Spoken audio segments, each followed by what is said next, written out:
രണ്ട് ഷർട്ടും മുണ്ടൊന്ന് തേച്ചേ. ഞാൻ ചോദിച്ചു കേട്ടാ, നിങ്ങൾ എവിടെ പോണെന്ന്? തേക്കടി. എവിടെ പോണെന്ന് ചോദിച്ചിട്ട് അത് പറയാനില്ലല്ലോ. അതല്ലടി, മലയാളത്തിലല്ലേ പറയണത് തേക്കടി. നല്ല സൗകര്യമില്ല. ഇംഗ്ലീഷിലല്ലല്ലോ പറഞ്ഞത്, മലയാളത്തിലല്ലേ പറഞ്ഞത്. പറഞ്ഞാൽ നിനക്ക് മനസ്സിലാകത്തിന് ഞാൻ എന്ത് ചെയ്യാനാണ്? നിങ്ങൾ എവിടെ പോണ? തേക്കടിന്ന്.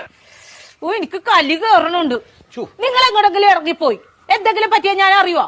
സ്ഥലം പറയാണ്ട്. ഇനി അത് പോട്ടെ, ആരെങ്കിലും നിങ്ങള് തിരക്കി ഇവിടെ വന്ന് ഇവിടെ പോയെന്ന് ചോദിച്ചാൽ ഞാൻ എന്ത് പറയും? നിങ്ങളെ ഇവിടെ പോണ പക്ഷെ അത് പറ ആദ്യം. തേക്കടി.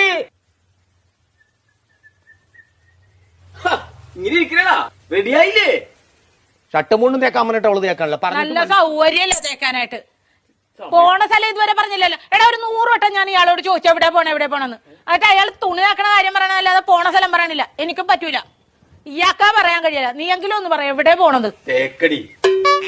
ആഹാ, അത് കൊള്ളാലോ. ദേ ഒരു കാര്യം ഞാൻ പറഞ്ഞേക്കാം, എന്റെ കെട്ടിയൻ എന്നെ ഇടിപൊടി എന്ന് വിളിക്കും. എന്ന് വെച്ച് കണ്ടവന്മാര് വീട്ടിൽ കയറി ഒന്ന് ഇടിപൊടി എന്ന് വിളിച്ചിട്ടില്ല, അടിച്ച കാരണം വിളിക്കും. പറഞ്ഞാൽ മനസ്സിലാവൂല. അതാണ് ഞാൻ പറഞ്ഞത്. ഞാൻ പെടാപ്പാട് വെട്ടിയിരിക്കണ ഇപ്പൊ ഇവിടെ കിടന്നു. നിനക്ക് എന്നാ കാര്യടാ എന്നെ ഇടിപൊടി എന്ന് വിളിക്കും? തേക്കടി. ഞാൻ ഒരു വട്ടം പറഞ്ഞു, ഇനി ഞാൻ അടിക്കും, സത്യമായിട്ട് അടിക്കും ഞാൻ. മനസ്സിലായില്ലേ ഇപ്പൊ പറഞ്ഞത്? പിന്നെ പറഞ്ഞാലല്ലേ മനസ്സിലാവുള്ളൂ. പറയണ്ടേ? കോട്ടയം കുമളി വഴി തേക്കടിക്ക് പോണേണെന്ന് ഞങ്ങ ടൂറ് പോണേണ്. ടൂറ് പോണത് തേക്കടിയുടെ കാര്യമായിരുന്നാ പറഞ്ഞത്. എനിക്ക് മനസ്സിലായില്ല. രണ്ട് ഷർട്ടും മുണ്ടും